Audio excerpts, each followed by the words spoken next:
ഇന്ന് ആഗോളസഭ കർത്താവിൻ്റെ മംഗളവാർത്ത തിരുനാൾ ആഘോഷിക്കുകയാണ്. കഴിഞ്ഞ ആഴ്ചയാണ് യൗസേ പിതാവിൻ്റെ തിരുനാൾ നമ്മൾ ആഘോഷിച്ചത്. കൃത്യം ഒരാഴ്ച കഴിയുമ്പോൾ നമ്മൾ പരിശുദ്ധാമ്മയെ ഓർക്കുകയാണ്. തപസ് കാലത്തെ രണ്ട് ആഘോഷപരമായ ദിവ്യബലികൾ ഇത് രണ്ടും മാത്രമാണ്.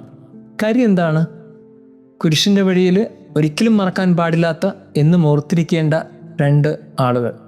ഒന്ന്, കുഞ്ഞുനാൾ മുതൽ തന്നെ സ്വർഗത്തിലെ പിതാവിൻ്റെ മുഖം ഭൂമിയിൽ കാട്ടിക്കൊടുത്ത ഒരപ്പൻ.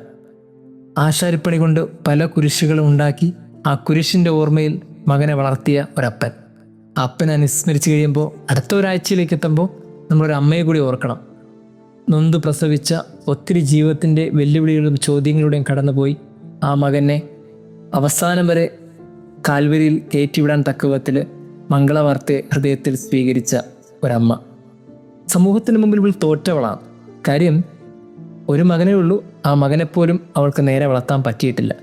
നേരെയെന്ന് വെച്ചാൽ ഈ സമൂഹത്തിന് മുമ്പിൽ അവൻ നേരായവനല്ലല്ലോ. അതുകൊണ്ടാണല്ലോ മനുഷ്യരവൻ ഇവന് ഭ്രാന്താണെന്നും ഇവൻ വേശ്യകളോട് കൂട്ടുകൂടുന്നെന്നും ഇവൻ വീഞ്ഞു കുടിക്കുന്നു എന്നൊക്കെ പറഞ്ഞ് അവനെതിരെ പിറുപുറത്തത്.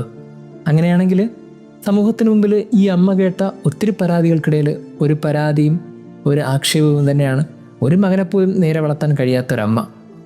മനുഷ്യരുടെ കുത്തുവാക്ക് കേട്ട് തന്നെയാണ് ആ അമ്മ കാൽവരി മലമുകൾ വരെ കയറിയത്. എന്നിട്ടും എന്തുകൊണ്ട് ഈ അമ്മയെ ഇത്രത്തോളം പരിശുദ്ധ കന്യകാമറിയമെന്ന് ഈ ഭൂമി അഭിസംബോധന ചെയ്തു? അതിനൊറ്റ കാരണം ഇത്രയേ ഉള്ളൂ. ജീവിതത്തിൽ അസ്വാഭാവികതയുള്ള ഒത്തിരി കാര്യങ്ങൾ സംഭവിക്കുമ്പോഴും അതൊക്കെ ദൈവത്തിൻ്റെ നിശ്ചയമാണെന്ന് ഉള്ളിൽ സൂക്ഷിച്ചവളുടെ പേരാണ് പരിശുദ്ധ കന്യകാമറിയം. അതുകൊണ്ട് തന്നെ ആ വാർത്ത അത്ര മംഗളമല്ലാത്ത വാർത്തയാണെങ്കിൽ പോലും അവളുടെ ജീവിതം കൊണ്ട് അത് മംഗളവാർത്തയാണെന്ന് അവൾ തെളിയിച്ചു. അതാണ് പരിശുദ്ധാമ്മയുടെ ജീവിതം കൊണ്ടുള്ള ഏറ്റവും മനോഹരമായ ചിത്രം. അങ്ങനെയാണെങ്കിൽ നമ്മൾ ഓരോരുത്തരും ചിന്തിക്കേണ്ട ഒരു കാര്യം ഇതാണ്: അസ്വാഭാവികമായ ഒത്തിരി കാര്യങ്ങൾ ജീവിതത്തിൽ സംഭവിക്കുമ്പോഴും ആ വാർത്തകളൊക്കെ മംഗളവാർത്തയാക്കാൻ നമുക്ക് സാധിച്ചിട്ടുണ്ടോ?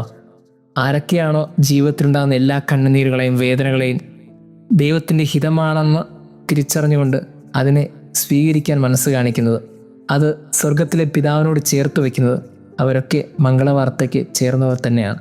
അങ്ങനെയാണെങ്കിൽ നമ്മുടെ ജീവിതത്തിലുണ്ടാകുന്ന അസ്വാഭാവികമായ സംഭവങ്ങളെ നമ്മൾ ഏറ്റവും നന്മയോടെ ദൈവത്തിൻ്റെ ഹിതമാണെന്ന് ചേർത്ത് വയ്ക്കാൻ സാധിച്ചിട്ടുണ്ടെങ്കിൽ മംഗളവാർത്ത നമ്മുടെയും ജീവിതത്തിലുണ്ടാകും.